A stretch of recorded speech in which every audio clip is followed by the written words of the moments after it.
Hello दोस्तों, target classes में आपका स्वागत है। आज हम हिंदी में पढ़ने जा रहे हैं अलंकार। अलंकार होता क्या है?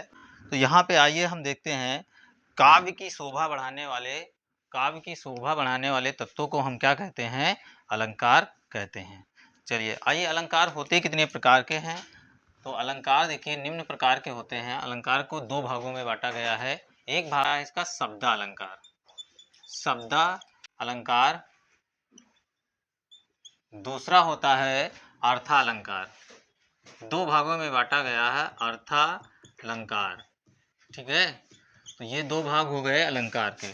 अब शब्दालंकार क्या होता है?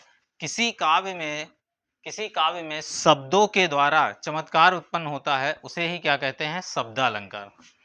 जहाँ पर शब्दों के द्वारा काव्य में चमत्कार उत्पन्न होता है उसे शब्दालंकार कहते हैं। अर्थालंकार, जहाँ पर अर्थों के द्वारा काव्य में चमत्कार उत्पन्न होता है उसे अर्थालंकार कहते हैं। तो ये हो गई शब्दालंकार और अर्थालंकार की परिभाषा। तो आइए हम देखते हैं शब्दालंकार कितने प्रकार का होता है। शब्दालंकार भी, इनको भी कई भेद होते हैं। जैसे पहला भेद इसका होता है अनुप्रास अलंकार,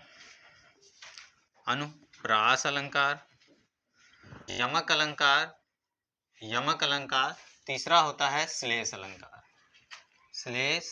अलंकार। ठीक है, अब अनुप्रास अलंकार को यहाँ पे कई भागों में बांटा गया। 5 भाग होते हैं इसके अनुप्रास अलंकार के। तो आइए हम देखते हैं अनुप्रास अलंकार के 5 भेद होते हैं। कौन कौन से भेद होते हैं? पहला होता है छेकानुप्रास। क्या होता है? छेकानुप्रास। दूसरा होता है वृत्त्यानुप्रास।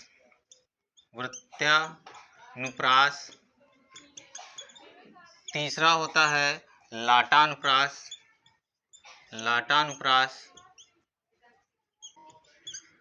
चौथा होता है श्रुत्यानुप्रास।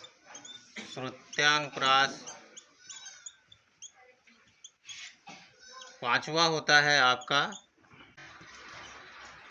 अनुप्रास अलंकार के भेद। ठीक है, तो पहले हम आइए पढ़ते हैं अनुप्रास अलंकार क्या होता है।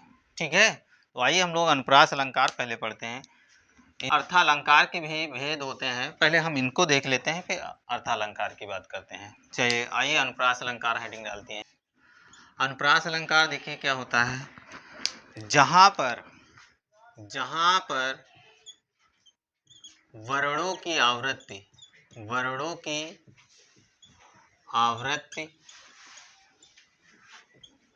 बार बार होती है, वहां पर अनुप्रास अलंकार होता है।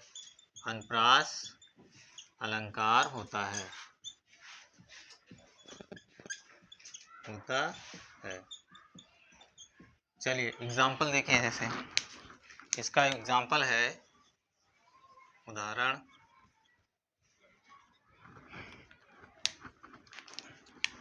तरनी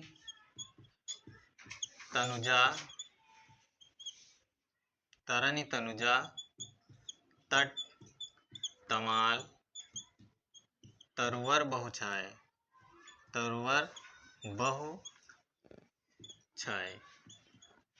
अब यहाँ पे हम देख रहे हैं, यहाँ पे जैसे देखिए, जहाँ वर्णों की आवृत्ति बार बार हो वहाँ पर अनुप्रास अलंकार होता है। तो यहाँ पे देखिए वर्ण, यहाँ पे आया तरन में ता, तनुजा में ता, तट में ता, तमाल में ता। यहाँ पे ता वर्ण की बार बार आवृत्ति है, अतः यहाँ पर कौन सा अलंकार होगा? अनुप्रास अलंकार होगा। अगले वीडियो में हम जो है अनुप्रास अलंकार के भेद पढ़ेंगे। ठीक है, थैंक यू क्लास।